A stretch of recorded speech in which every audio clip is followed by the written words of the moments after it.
Okay, so was anyone else surprised that Vegeta just didn't nuke that bitch or Big Bang attack her for interrupting him during his training? I mean, I could imagine Bulma just telling him, now, hubby, what I told you about killing the assistants. But then again, I guess that's all a part of his character development, that he's not just snapping necks at any given whim, but I still wouldn't have minded a little pimp smack, like, bitch, I told you about when I'm training. Alright, so this episode of Dragon Ball Super, for the most part, was a lot comedy based. There was a lot of comedy with the characters, as that in the third, a lot of the Pilaf stuff. There was a little bit of advancement towards the end with Beerus arriving in front of Goku, this, that, and the third, but a lot of this episode was mainly just a lot of gags and stuff like that. And again, it's kind of interesting, the setting has been changed for, Bulma's birthday party is not on an island, it's on a boat, which, again, when things do play out, if it does play out how it did in the movie, I'm curious how all this shit's gonna go down with Beerus and all the fighting on a ship, unless they're gonna do it all in the air, or they're gonna have to crash land onto an island or something, because all that destruction on a boat, they're gonna be like the motherfucking Titanic up in that bitch. Another thing I noticed with this episode is they must have had a different director or some different animators on this one, because there was a lot of really thick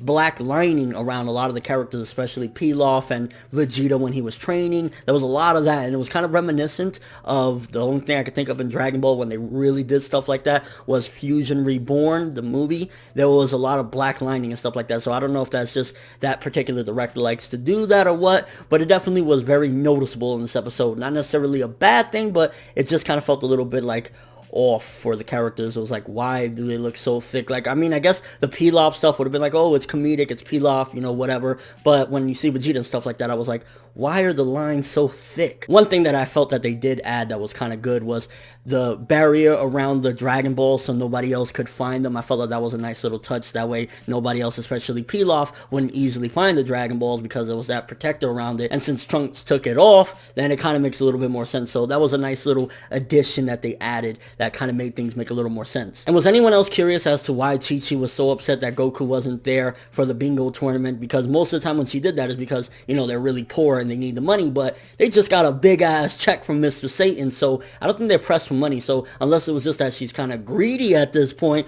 why else would she be upset that they don't have an extra partner to participate in these things? A little bit of training for Goku and Vegeta as well. Kind of, for the most part, the Goku stuff in particular was straight out of Battle of Gods or whatever, so it was alright. And to be honest with you, this episode, again, it was really comedy based. If it wasn't for like Beerus appearing towards the end of the episode and I guess setting up Pilaf with the Dragon Balls for what, if they go according to what Battle of Gods did, setting up how he makes the wish and whatnot, then, I mean, for the most part, again, it was just a lot of setup with a lot of comedy in it. So, funny, but, I mean, it, felt very fillerish. Next week, though, it looks like it's really about to go down. It looks like we're going to have some huge advancement, awesome action, and I'm definitely excited for that. But this episode, for what it did, I mean, I guess it finally brought Beerus to King Kai's planet and stuff like that. So, again, some advancement in it, but, yeah, it was just really, like, very, very comedy heavy. And while I like a little laugh or two, definitely it felt like take Battle of Gods and just add in a lot of different things that aren't necessarily,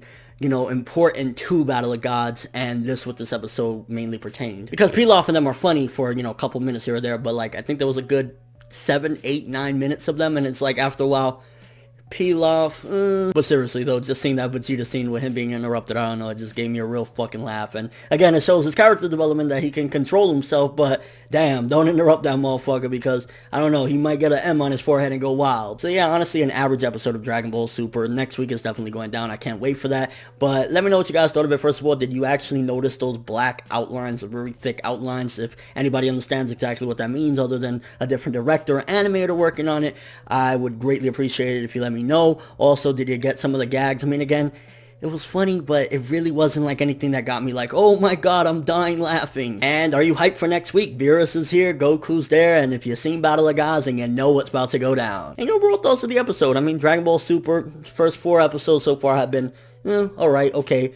It looks like it's about to really progress next week, and I'm really fucking excited. And if it's anything like the manga, then it's going to really start taking shape next week and kind of going into its own thing, hopefully, than just, kind of copying and pasting Battle of Gods. So, get excited. But that's all I have for this review. Thanks for watching. Hope you enjoyed. If you liked anything I had to say or enjoyed the video, drop me a like. I'd greatly appreciate it. And if you haven't subscribed, if you could do so as well, that'd be amazing. I'm ForneverWorld, and as always, people, have an awesome day.